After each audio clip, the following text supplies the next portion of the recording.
একটা এমপি যদি নির্বাচন আনার জন্য 3 কোটি টাকা যদি খরচ করতে পারে, আর মাঠের আপনার একটা ইলেকশন যদি 20 কোটি টাকা খরচ করে ভাই, এই 20 কোটি টাকা কিন্তু ইলেকশনের পর যদি পাস করার পরে কিন্তু আপনার একটা এমপির 2 মাস লাগে 20 কোটি টাকা করতে।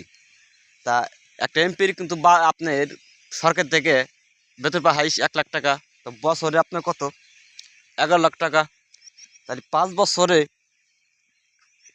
5 বছর আপনার 50 লাখ টাকা, 80 লাখই ধরলাম। তাহলে 80 লাখ যদি 5 বছর হওয়া থাকে ভাই, তাহলে এই 20 কোটি টাকা কীভাবে উঠাবে? এটা হলো কি পাবলিকের টাকা। কারণ একটা জেলা পর্যায়ে অনেক অনুদান আসে, সেই অনুদান কিন্তু রাস্তাঘাট আছে, ব্রিজ, মাদ্রাসা, কলেজ, রাস্তাঘাট, হ্যাঁ, কাজ কাজ আসে। একটা আপনার রাস্তার বাজেট হচ্ছে আপনার 2 কোটি টাকা, হেরা বানালে আপনার 5 কোটি টাকা। একটা কলেজের ফান্ডে আসে আপনার 10 কোটি টাকা, হেনে দেয় আপনার 15 কোটি টাকা। এভাবে কিন্তু টাকাটা মানে আপনার এমপি কিন্তু উঠে ফেলায়। ইলেকশনের পরে কিন্তু 2 মাসে কিন্তু এমপিটা উঠে ফেলায়।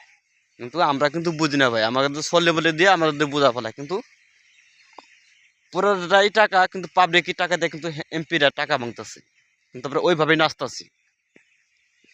যদি আপনার এমপি যদি সৎ হওয়া থাকে, তাহলে নির্বাচন সময় অত টাকা ভাঙবে না। সে বেতনই পায় 1 কোটি, মানে 1 লাখ টাকা।